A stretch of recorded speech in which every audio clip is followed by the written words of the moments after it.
किस्सा चंदू की छींक का।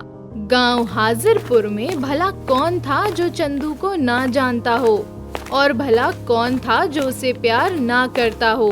चंदू था ही ऐसा चंचल, मनमौजी, भोला भाला बालक, जिसे अपना समझे उसके लिए जान देने को तैयार, और ताकत इतनी कि लोग हैरान होते, दांतों तले उंगली दबाकर कहते, ना जाने इस सीकिया से छोकरे में दानव जैसा बल कहाँ से आया। अभी से इतनी हिम्मत वाला है तो बड़ा होकर तो जाने क्या करेगा। फिर चंदू में कोई एक खासियत थोड़ी ही थी, बस गुणों की खान समझो। और उसका सबसे बड़ा गुण तो यही था कि गांव में हर छोटे बड़े से उसकी दोस्ती थी। गांव में कभी किसी का कोई काम अटकता तो हर कोई लपक कर चंदू को बुलाता, चंदू इधर आ, चंदू उधर जा। और चंदू भी खुशी खुशी यहाँ से वहाँ, वहाँ से यहाँ दौड़ता रहता। चंदू के ऐसे कारनामों का पूरा वर्णन किया जाए तो 50-60 पन्ने तो खर्च हो ही जाएंगे।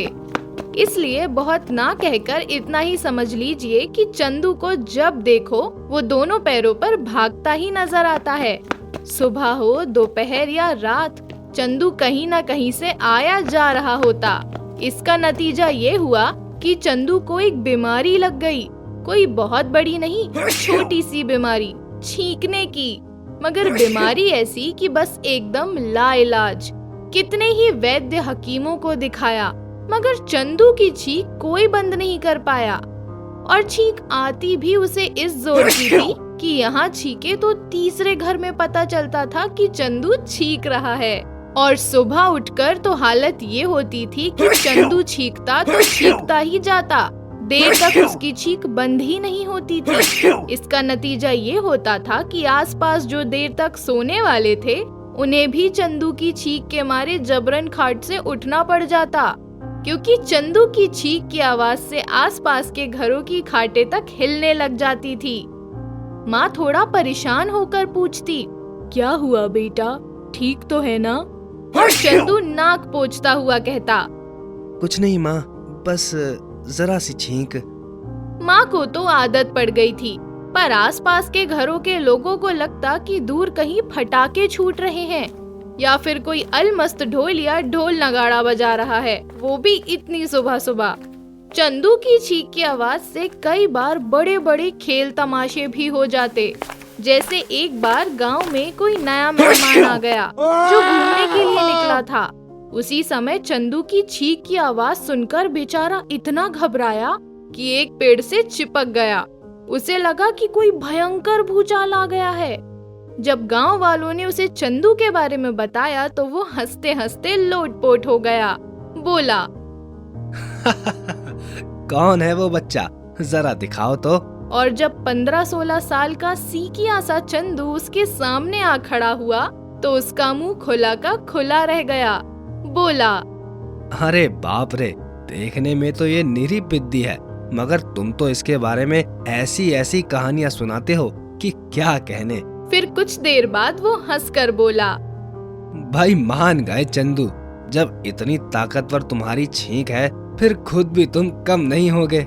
बात थी भी सच। गांव में जितने भी दंगल होते उनमें चंदू ही जीतता। उससे मुकाबला करने के लिए आगे बढ़ने की किसी की हिम्मत ही ना होती। अपने से तिगुनी उम्र के पहलवान को उठाकर यूं पटकता जैसे आलू की बोरी हो।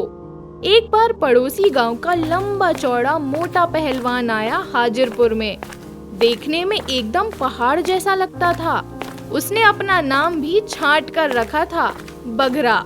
हाजीपुर के जमींदार ने दंगल करवाया था, उसी में आया था पहलवान बघरा, और उसने ताल ठोकी, है कोई माई का लाल जो मेरा मुकाबला कर सके? हाजिरबाग के 2-3 नामी पहलवान उठे और उन्होंने एक एक कर बघरा से टक्कर लेनी चाहिए। मगर बघरा भी कोई मामूली बघरा तो था नहीं, दैत्य, एकदम रावण समझो। उसने तीनों को उठा उठाकर यूं पटका कि पूरे हाजिरपुर में सन्नाटा खिंच गया। हर कोई उदास, मुंह लटकाए हुए। तब किसी ने कहा, चंदू कहाँ गया? चंदू को बुलाओ, वही हजारीपुर की नाक बचा सकता है। किसी ने कहा, रहने दो, अभी बच्चा ही तो है, अगर इस बकघर्रे ने उसे भी पीट डाला तो? मगर लोग ये बातें कर ही रहे थे, तभी चंदू भीड़ को चीरता हुआ आगे आया और बिजली की सी फुर्ती से दंगल में जा पहुंचा। मुकाबला अभी शुरू ही हुआ था कि लोगों ने देखा कि बघरा चक्री की तरह घूमता हुआ जमीन पर ऐसे आ गिरा कि उसकी नाक और घुटने बुरी तरह छिल गए। उसने फिर हिम्मत की और उठा, मगर अब के चंदू ने ऐसा दांव लगाया कि बघरा उसकी पीठ पर आ गिरा। चंदू ने उसे पीठ पर लादे लादे पूरे दंगल का चक्कर लगाया और बाद में ऐसा उछाला कि वो चीखता हुआ जमीन पर आ गिरा। लगा जैसे कोई बड़ी चट्टान जमीन पर आ गिरी हो, धप से, और सच्ची मुच्ची मैदान में गड्ढा सा हो गया। अब बघरा की जो हालत हुई वो तो पूछो मत। उस दिन गांव के सब लड़कों ने चंदू को कंधे पर उठाकर पूरे गांव में जुलूस निकाला। जहां देखो वहां चंदू की जय जयकार। जमींदार दुलाल चंद ने भी कह दिया, चंदू को और उसकी माँ को खाने पीने की चिंता करने की जरूरत नहीं है। जिंदगी भर मैं इसका इंतजाम करूंगा। अब तो चंदू को और भी फुर्सत थी। दिन भर लोगों के काम ही करता रहता था। गांव हाजिरपुर में जिस पर भी कोई आफत आती, दौड़कर चंदू की ही तलाश करता और चंदू के आते ही हर किसी की परेशानी यूं भागती थी जैसे गधे के सिर से सींग। लेकिन एक दिन चंदू के सामने वाकई एक पहाड़ जैसी परेशानी आ खड़ी हुई। हुआ ये कि गांव हाजिरपुर से लगता एक जंगल था, घना बीहड़ जंगल जो मीलों दूर तक फैला था। जंगल के दूसरी ओर कीरतपुर शहर था। कीरतपुर से आने जाने वालों को इसी घने जंगल से होकर गुजरना पड़ता था। कुछ समय से इस जंगल में एक महाबली राक्षस आकर रहने लगा था, जो आने जाने वालों को परेशान करता था। कभी कभी तो उन्हें मारकर खा भी जाता था। लोग कहते उस राक्षस का कद इतना बड़ा है कि आसमान को छूता है। उसके सिर के बाल रस्से जैसे और नाखून खूंटे के बराबर थे। आंखें लाल तरबूज जैसी। उसकी दहाड़ती हुई आवाज बिजली की तरह मीलों दूर तक सन्नाटे को चीरती हुई चली जाती। लगता था मानो पहाड़ से कोई चट्टान खिसकी हो। इतनी भयंकर दहाड़ कि घबरा कर माताएं बच्चों को अपनी छाती से चिपका लेती। हाजिरपुर के लोग बहुत परेशान थे। जमींदार दुलाल चंद ने सोचा, चंदू से कहा जाए, शायद वह कोई रास्ता खोजे। सुनकर चंदू थोड़ा घबराया। आज तक आदमी और जानवरों से तो उसका मुकाबला हुआ था, लेकिन अब तो राक्षस से भिड़ना था, और वो भी पूरे पहाड़ जैसे राक्षस। आखिर तय तो हो गया कि चंदू आधी रात को राक्षस से लड़ने जंगल में जाएगा।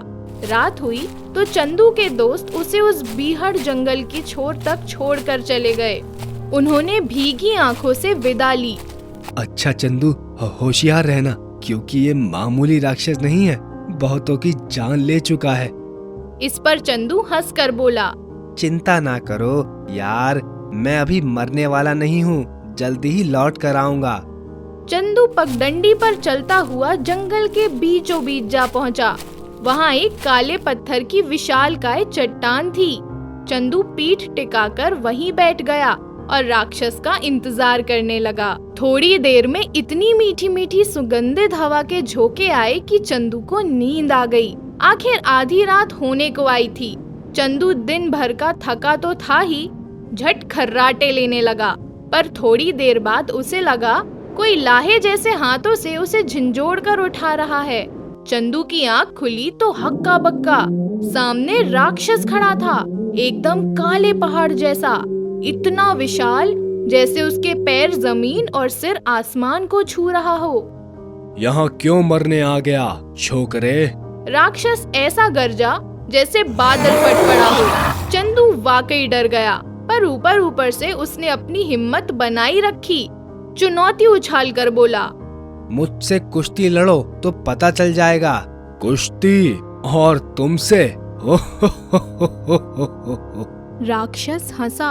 चंदू को लगा जैसे किसी पहाड़ की दो चट्टानें आपस में टकराई हों। हाँ हाँ, कुश्ती। अब के चंदू ने भी जलती तीखी सलाखों जैसी आंखों से उसे देखा। तू क्या वाकई मरना चाहता है? राक्षस को ताज्जुब हुआ। मैं कभी नहीं हारूंगा।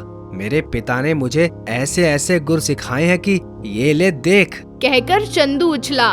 फिर उसने जमीन से मिट्टी लेकर हाथ रगड़े और कुश्ती के लिए छाती चौड़ी करके काले राक्षस की ओर बढ़ा। राक्षस ने भी देखा देखी हाथ जमीन से रगड़े और दोनों एक दूसरे के आगे इस तरह तन गए कि देखें कौन पहले दांव चलाता है। मगर तभी चंदू को आई छींक। एक नहीं कई छींकें। और उसके बाद क्या हुआ चंदू को कुछ याद नहीं। हाँ, बस इतना याद है कि धड़ धड़ धड़ धड़ाम जैसा कोई भयंकर शोर हुआ और एक तेज अंधड़ आ गया। इतनी तेज आंधी कि बड़े बड़े पेड़ टूटकर हवा में उड़ने लगे, चट्टानें धसक गई और नदी का पानी हवा में उछलने लगा।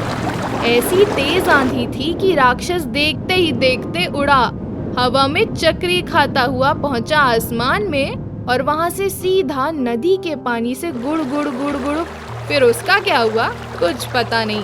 चंदू ने बस हवा में उड़ते और चक्री खाते राक्षस की हाय मरा की आवाज सुनी थी और बस खत्म, सब खत्म। अगली सुबह चंदू ने लौटकर दोस्तों और गांव वालों को ये किस्सा सुनाया तो सबके सब हैरान। और जब चंदू ने अपनी चीख के कमाल वाला किस्सा सुनाया तो गांव के सारे लोग एक साथ हंसे। उस दिन गांव वालों को ऐसे जोर की हंसी आई जैसे आंधी आ गई हो। और उस आंधी से आदमी, औरतों और बच्चों की तो छोड़िए, पेड़ पौधे भी झूम झूम कर नाचने लगे। अब यार दोस्त मजाक में चंदू से कहते, इस पर चंदू जी भर कर खुदर खुदर हंसता है और उसके यार दोस्तों की तबीयत खुश हो जाती है।